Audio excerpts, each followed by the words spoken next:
समुद्री तूफान यास की वजह से बंगाल और ओडिशा में 20 लाख से ज़्यादा लोग प्रभावित हुए हैं। यहाँ तूफान की वजह से बुधवार को 130 से 145 किलोमीटर प्रति घंटे की रफ्तार से हवाएं चलीं। बारिश और घरों के टूटने की वजह से 4 लोगों की मौत हो गई। इनमें 3 ओडिशा और 1 बंगाल से है। मौसम विभाग के मुताबिक साइक्लोन देर रात झारखंड में अपना असर दिखाएगा। उधर कोलकाता के नेताजी सुभाष चंद्र बोस और भुवनेश्वर के बिजू पटनायक एयरपोर्ट पर शाम करीब 7 बजे से उड़ानें दोबारा शुरू हो गई। ये एयरपोर्ट तूफान की वजह से बंद कर दिया गया था। ओडिशा के अस्पतालों, ऑक्सीजन भरने वाली इकाइयों, टेलीफोन एक्सचेंजों और वाटर सप्लाई सिस्टम जैसे महत्वपूर्ण ऑफिस में प्राथमिकता के आधार पर बिजली आपूर्ति शुरू होगी। ओडिशा के मयूरभंज जिले में चक्रवात अभी भी सक्रिय है। बालेश्वर जिले के जलेश्वर, बस्ता और सोरो के साथ भद्रक और केंद्रापड़ा जिलों के कई इलाकों में भारी बारिश और बाढ़ का असर रहा है। भितरकनिका और राजकनिका जैसे क्षेत्रों में यही हाल है। इन इलाकों में बिजली सप्लाई ठीक करने में 3 दिन से 6 दिन का समय लग सकता है। बालेश्वर, भद्रक, जाजपुर और केंद्रापड़ा कस्बों में बिजली सप्लाई ठीक करने के लिए तेज़ी से काम चल रहा है। भुवनेश्वर और कटक जिले के ज़्यादातर इलाकों में बिजली व्यवस्था पर कोई असर नहीं पड़ा है। यास तूफान ने बुधवार को भारत के पूर्वी तटों पर दस्तक दी। बंगाल के जलपाईगुड़ी में दोपहर को वक्त पहुंचा और इसी दौरान 3.8 तीव्रता का भूकंप भी रिकॉर्ड किया गया। इसके बाद यास ओडिशा पहुंचा, जहां भारी बारिश और तेज़ हवाएं चलने लगीं।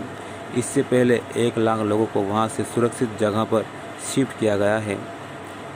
करीब 140 किलोमीटर प्रति घंटे की रफ्तार वाली हवाओं के चलते पेड़ उखड़ गए और कुछ मकानों को नुकसान पहुंचा। बालेश्वर के तट पर समुद्र में ऊंची लहरें उठ रही हैं। कई कॉलोनियों में पानी भर गया है। हालांकि राज्य आपदा प्रबंधन विभाग ने बताया कि बिजली की सप्लाई को ज़्यादा नुकसान नहीं पहुंचा है। अब यास की वजह से झारखंड और बिहार में भी भारी बारिश हो रही है। बंगाल और ओडिशा के अलावा बिहार, झारखंड, तमिलनाडु और कर्नाटक में भी तूफान का असर है। बंगाल की मुख्यमंत्री ममता बनर्जी ने बताया कि तूफान के कारण मंदारमनी में केवल 1 व्यक्ति के मारे जाने की खबर है। ममता के अनुसार बंगाल में कुल मिलाकर ये तूफान से लगभग 1 करोड़ से ज़्यादा लोग प्रत्यक्ष या अप्रत्यक्ष रूप से बुरी तरह से प्रभावित हुए हैं। बंगाल में विशेषकर पूर्व मेदिनीपुर जिले की दीघा, शंकरपुर, मंदारमनी, दक्षिण 24 परगना जिले के बाद बरखाली, संदेशखाली, सागर, फ्रिजरंगज, सुंदरबन आदि जगहों से लेकर पूरे बंगाल में 3 लाख लोगों के घर इस तूफान से उजड़ गए हैं। 134 बांध टूट गए हैं, जिन्हें ठीक करवाया जा रहा है। ममता 28 और 29 मई को हेलीकॉप्टर द्वारा तूफान प्रभावित इलाकों का दौरा करेंगी। बेहद खतरनाक तूफान यास के कारण झारखंड के पश्चिम सिंहभूम जिले में सुबह से बारिश हो रही है। कई जिलों में चेतावनी जारी की गई है। वहीं पटना सहित बिहार के 26 जिलों में भारी बारिश का अलर्ट है। ओडिशा के चांदीपुर और बालेश्वर तो बंगाल के दक्षिण 24 परगना जिले में तूफान सबसे ज़्यादा प्रभावी है। बंगाल के दीघा और मंदारमनी में होटलों और दुकानों में समुद्र का पानी भर गया है। अपडेट्स: ओडिशा के भद्रक और चांदवली में पिछले 24 घंटे में रिकॉर्ड 288.3 मिलीमीटर बारिश दर्ज की गई है। वहीं राजकनिका और केंद्रापड़ा में 251 mm बारिश दर्ज हुई है।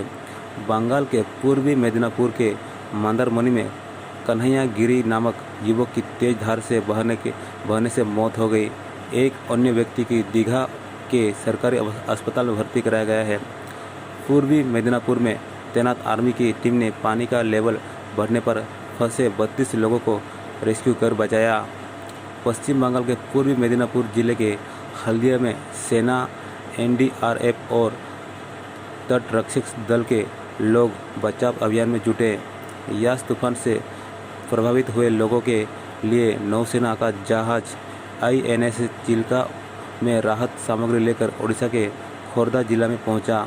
तूफान से ओडिशा के चांदीपुर और अब्दुल कलाम आइलैंड पर DRDO की मिसाइल लॉन्चिंग साइट को नुकसान पहुंचने की आशंका है। लंबी दूरी की मिसाइल्स को यहीं से लॉन्च किया जाता है। 165 किलोमीटर प्रति घंटे की रफ्तार से हवाएं चल सकती हैं और 2 मीटर से 4.5 मीटर तक लहरें उठ सकती है। पश्चिम बंगाल के कोलकाता, हावड़ा और हुगली में भी तूफान का असर दिख रहा है।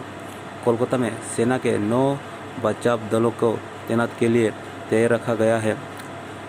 इनके अलावा 17 दलों को पुरुलिया, झारग्राम, बीरभूम, बर्धमान, पश्चिम मेदिनीपुर, हावड़ा, हुगली, नदिया के साथ 24 परगना उत्तर और दक्षिण में तैनात किया गया है। ओडिशा के वासुदेवपुर में करीब 400 लोगों को शेल्टर होम में शिफ्ट किया गया। बंगाल के नदिया, पश्चिम मेदिनीपुर, पुरुलिया, पश्चिम बर्धमान, झारग्राम, पुरुलिया, बांकुरा, बीरभूम, हावड़ा, कोलकाता पोर्ट, दक्षिणी 24 परगना, पूर्वी कोलकाता, सेंट्रल मेदिनीपुर, पूर्वी मेदिनीपुर, दक्षिणी कोलकाता, हुगली, बेहला में एक एक टीम तैनात हैं। वहीं ओडिशा के बालेश्वर में 3 टीमों के और एक इंजीनियरिंग टास्क फोर्स की तैनात किया गया है। एयरफोर्स और नेवी ने भी अपने कुछ हेलीकॉप्टर और नावें राहत कार्य के लिए रिजर्व रखी हैं। तूफान को लेकर ओडिशा के 6 जिले हाई रिस्क जोन घोषित किए गए हैं। इनमें बालेश्वर, भद्रक, केंद्रापड़ा, जगतसिंहपुर, मयूरभंज और केवंझर शामिल है। भारतीय रेलवे ने दक्षिण से कोलकाता के लिए 38 रूट पर चलने वाले लंबी दूरी की ट्रेनों को 29 मई तक के लिए रद्द कर दिया है। ईस्टर्न रेलवे ने भी मालदा बालूघाट पैसेंजर ट्रेन 26 और 27 मई के लिए रद्द कर दी हैं। तूफान की तेज़ी को देखते हुए रेलवे स्टेशनों पर ट्रेनों को पटरियों के साथ लोहे के जंजीरों से बांधा जा रहा है ताकि कोई दुर्घटना न हो सके। पश्चिम बंगाल के मुख्यमंत्री ममता बनर्जी ने कहा कि 11.2 लाख लोगों को सुरक्षित जगह पहुंचाया गया है। तूफान के असर से हाल शहर में 40,000 से ज़्यादा घरों का नुकसान हुआ है। इस दौरान 4 से 5 लोग घायल भी हुए।